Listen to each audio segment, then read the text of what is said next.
आया है शुभ सोमवार, चढ़ाओ शिव पर जल, करो तुम शिव की पूजा, मिलेगा हमेशा अच्छा फल।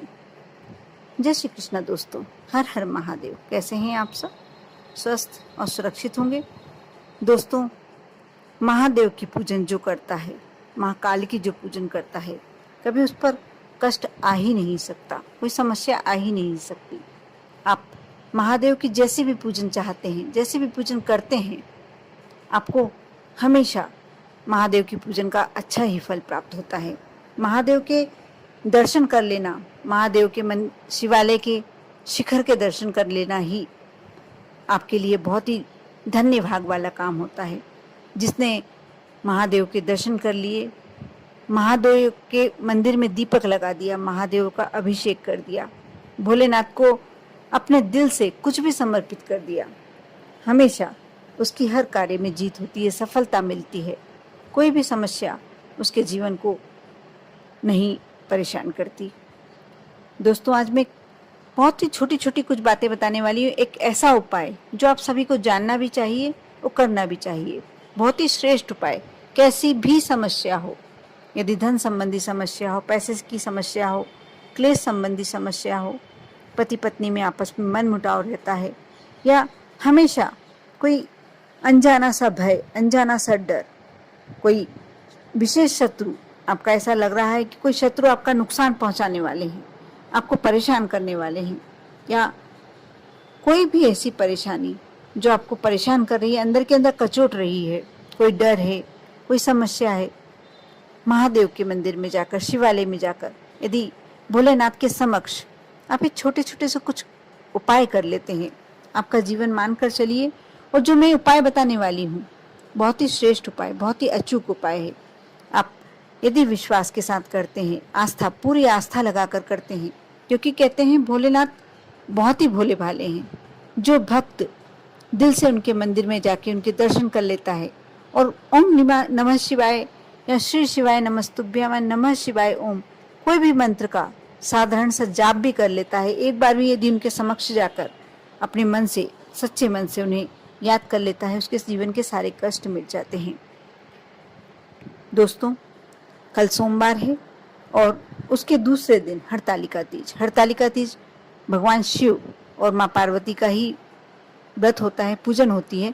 ये महिलाएं अखंड सौभाग्य के लिए करती हैं। थोड़ा सा कठिन होता है, निर्जला रखना होता है, लेकिन फिर भी, और यदि कुंवारी कन्या करती है तो उसे श्रेष्ठ फल की, मन चाहे वर की प्राप्ति होती है। इसलिए बहुत सारी महिलाएं इस व्रत को करती हैं, कन्याएं भी करती हैं। आज जो मैं उपाय बताने जा रही हूँ उसके पहले आने वाले सोमवार के लिए है। आप सुबह से शाम तक में कभी भी कर सकते हैं। आपको करना ही है कि आप एक कलश ले लें। आप तांबे का कलश लेंगे तो उसमें जल, थोड़ा सा गंगा जल और एक दाना चावल डालना है। आपको एक दाना ही मूंग का डालना है। और यदि आपके पास शमी पत्र है तो रख लीजिए, नहीं है तो कोई बात नहीं। आप बेल पत्र मिल जाए तो अच्छा है, नहीं मिलते तो कोई बात नहीं। लेकिन वाइट फूल, कोई भी सफ़ेद फूल होता है, कोई भी सफ़ेद पुष्प ले सकते हैं, या यदि वह नहीं मिले तो कमल का पुष्प। ये दो पुष्पों में से, और यदि सफ़ेद फूल छोटा सा भी मिलता है तो भी श्रेष्ठ, आप उस कलश में डाल लीजिए। और थोड़े से गेहूं के दाने, आपने जैसे 8 दाने ले लिए, 11 दाने ले लिए, 21 दाने ले लिए, इन तीनों में से जो भी गिनती के आपको दाने लेना है आप मुट्ठी में रखकर ले जाइए। आपको कलश लेके मंदिर में जाना है। भोलेनाथ पर पहले एक एक कर जो आपने गेहूं के दाने ले गए हैं वह समर्पित करते जाएं। और जैसे जैसे आप गेहूं के दाने समर्पित करते हैं, आपको एक एक करके समर्पित करना है। जब आप गेहूं के दाने समर्पित करते हैं भोलेनाथ पर, यदि आपको रुद्र मंत्र कंठस्थ हो भगवान शिव का, भोलेनाथ का, तो अवश्य, यदि वह करते हैं तो आप यह मानकर चलिए आप इधर से ये उपाय कर रहे हैं, उधर से आपकी जो भी समस्या है समाप्त होना शुरू हो जाएगी। लेकिन इस बात का बहुत विशेष ध्यान रखना होता है कि इसमें कोई गलती नहीं होना चाहिए। मंत्रों के शब्दों के उच्चारण में कोई भी आपसे गलतियां नहीं होनी चाहिए। इस बात का ध्यान रखते हुए आप इस मंत्रों का जाप करें तो ही करें, नहीं कर सकते हैं तो बिल्कुल ना करें। मैं ये सलाह नहीं दूंगी कि आप यदि आपका उच्चारण स्पष्ट नहीं हो पा रहा, आपकी संस्कृत अच्छी नहीं है, तो आप इस रुद्र श्लोक का मंत्र का जाप करें। आप कोई भी साधारण से मंत्र का ओम नमः शिवाय, ओम श्री शिवाय नमस्तुभ्यम का जाप कर सकते हैं और गेहूं के दाने समर्पित करते जाएं। जब आपने गेहूं के दाने पूरे समर्पित कर दिए तो उसके बाद जल समर्पित करेंगे। आप जल समर्पित करते समय भगवान से अपने मन की से विनती करेंगे, भगवान को धन्यवाद देंगे अपने जीवन को श्रेष्ठ बनाने के लिए, और उसके बाद अपने कष्टों को मिटाने के लिए विनती करेंगे। मैं पहले वीडियो में बोलना भूल गई कि आपको थोड़ी सी काली मिर्चियाँ भी ले आना पड़ेगा। जैसे आप ये भी गिनती के ले आ सकते हैं 3, 5, 7, इसमें से कोई सा भी कितनी भी ले आ सकते हैं। आपने जल समर्पित कर दिया और धूप बत्ती आप सभी जानते होंगे, आपको अगरबत्ती नहीं लगानी है भगवान भोलेनाथ के समक्ष। वैसे अगरबत्ती लगाना ही नहीं चाहिए क्योंकि उसमें बांस का इस्तेमाल होता है, और थोड़ा सा मैं इसका डिटेल्स नहीं देना चाहूँगी, लेकिन अगरबत्ती कभी भी भगवान के समक्ष नहीं लगाना चाहिए। इससे हमें इतना जितना लाभ नहीं होता उससे ज़्यादा हानि होने की संभावना होती है। इसलिए आप भोलेनाथ के समक्ष एक धूप बत्ती लगाएं, और यदि दीपक प्रज्वलित करना चाहते हैं तो करें, नहीं करना चाहते तो कोई बात नहीं। उसके बाद आप काली मिर्च जो आप ले गए हैं उसे मुट्ठी में बांधकर और एक काली मिर्च चढ़ाएं। उसके बाद आंख मीच कर 1 मिनट तक अपने जो भी आपकी इच्छा है, जो भी आपकी मनोकामना है वह बोलें। फिर दूसरी काली मिर्च चढ़ाकर फिर अपनी मनोकामना बोलें, और उसके बाद तीसरी काली मिर्च समर्पित कर फिर से अपनी मनोकामना बोलें।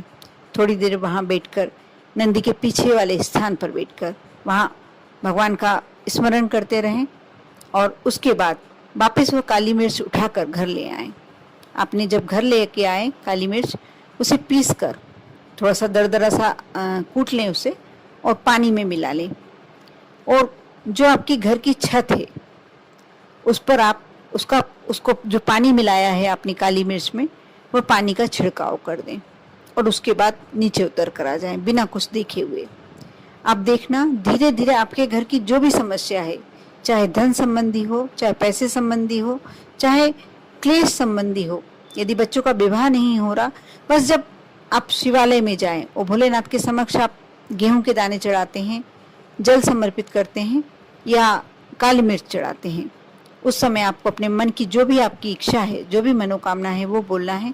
उसके बाद आके घर में छत पर जाकर पहले काली मिर्च को कूट कर और जल में मिला लें। उसके बाद आप छत पर जाएं और उसका छिड़काव कर दें।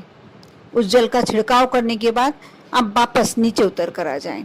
यदि जिनके घर में जो रेंट पर रहते हैं, फ्लैट में रहते हैं, तो उनके लिए मैं बता दूं कि वो अपनी गैलरी में कर सकते हैं, या ऐसा स्थान जिसमें आपको कम से कम सुबह से शाम तक में नहीं जाना हो, आप वापस वहाँ पैर नहीं रखें।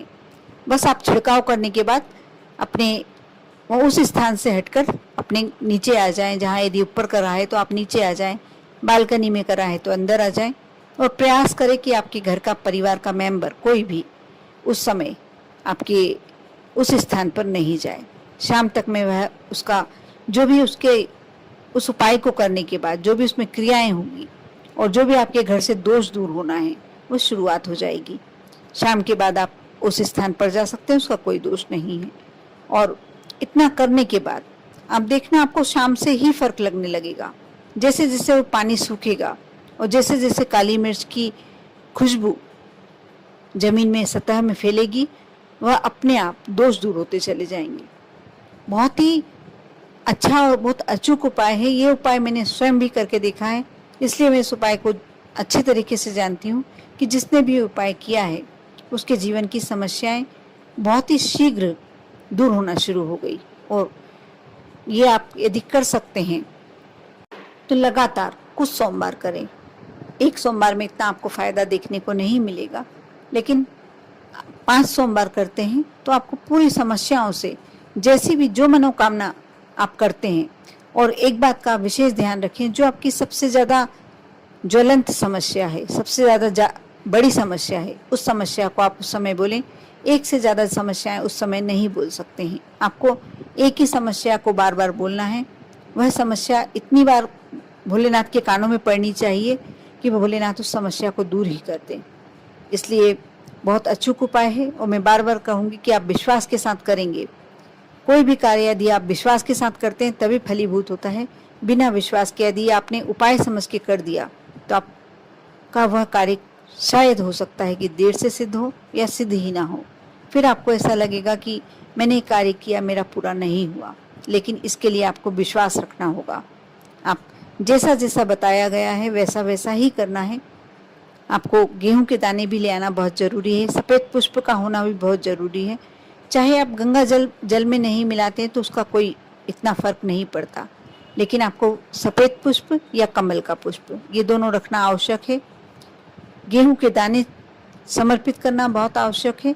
और तीसरी बात, सबसे अहम बात, काली मिर्च आपको 3 ले जाना है, 5 ले आना है, 7 ले आना, जो भी आपका मन करे जितनी ले जाएं, लेकिन आप समर्पित करके उसको थोड़ी देर नंदी बाबा के पीछे बैठकर वापस उठा कर लाएं। घर लाकर उसे थोड़ा दरदरा सा कूट लें, पीस लें, उसे जल में मिलाएं। चाहे कलश में जल डालकर मिला सकते हैं।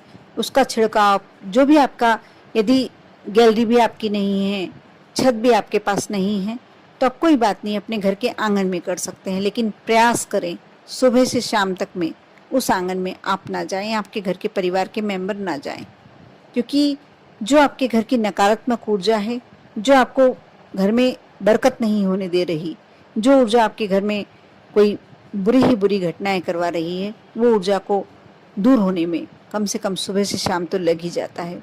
उस समय आप यदि वहाँ उपस्थित हो जाते हैं, फिर से चले जाते हैं, तो वह ऊर्जा वापस आपके घर में ही रह जाती है, आपके साथ वापस अंदर आ जाती है। इसलिए इस बात का प्रयास करें कि आप उस समय आपके परिवार का कोई मेंबर या आप उस स्थान पर ना जाएं। आपने सुबह करा, शाम तक आपको वहाँ नहीं जाना है, इस बात का विशेष ध्यान रखें और विश्वास करके आप यह उपाय करें। आप देखना आपका जीवन कैसे बदलता है, आपकी जीवन की समस्याएं कैसे बदलती दूर होती हैं। कर देखें। आप पर और आपके पूरे परिवार पर भोलेनाथ की कृपा हमेशा बनी रहे। ओम नमः शिवाय।